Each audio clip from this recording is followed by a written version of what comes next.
Cleopatra has been dead for over 2,000 years, and nobody has ever found her grave. Not the teams Napoleon sent. Not the British expeditions.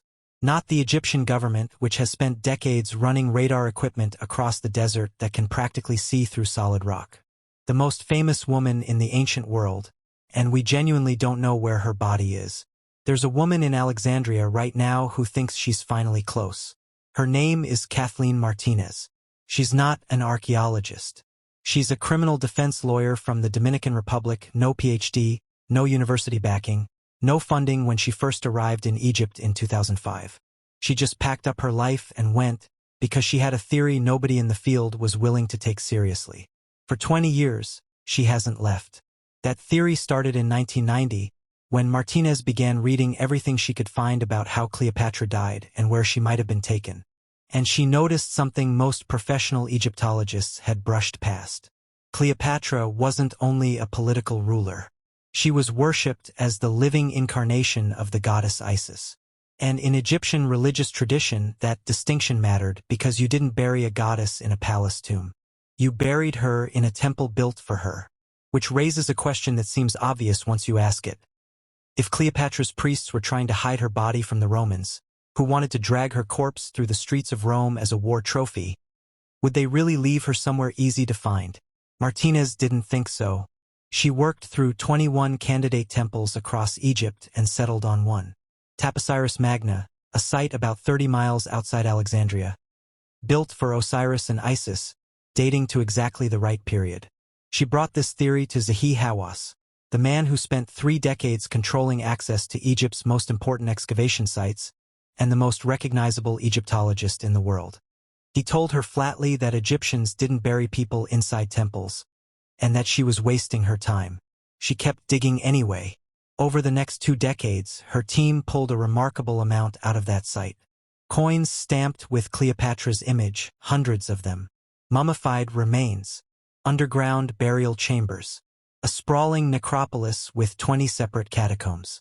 A statue Martinez believes may be Cleopatra herself, which would make it one of only a handful that exist anywhere on Earth.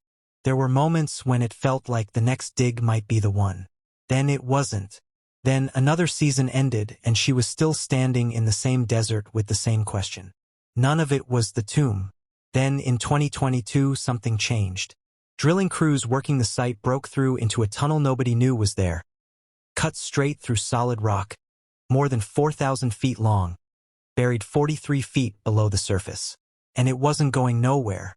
It was heading directly toward the Mediterranean Sea. Martinez brought in Bob Ballard to look offshore. This is Bob Ballard, the man who found the Titanic. Not a man who studies ancient Egypt.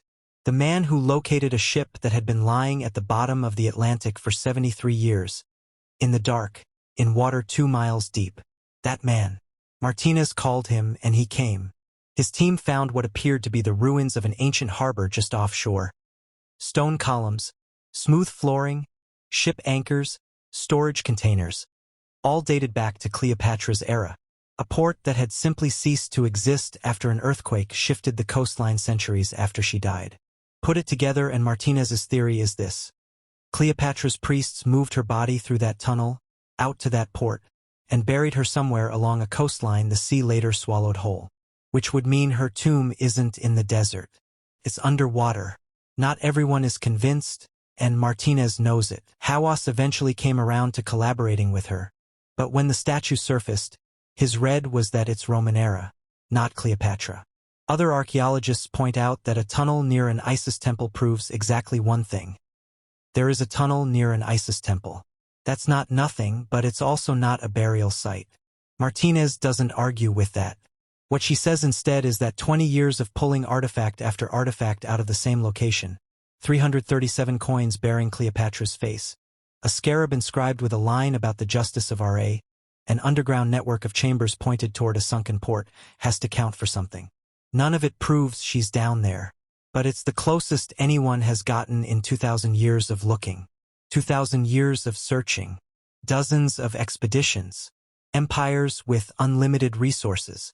And the closest anyone has come is a criminal lawyer from the Dominican Republic who showed up with a theory, no funding, and no plan to leave. She hasn't found the tomb. She'll tell you that herself. For me, she said in one interview, it's a matter of time. She's been saying some version of that for 20 years. She's still in Alexandria.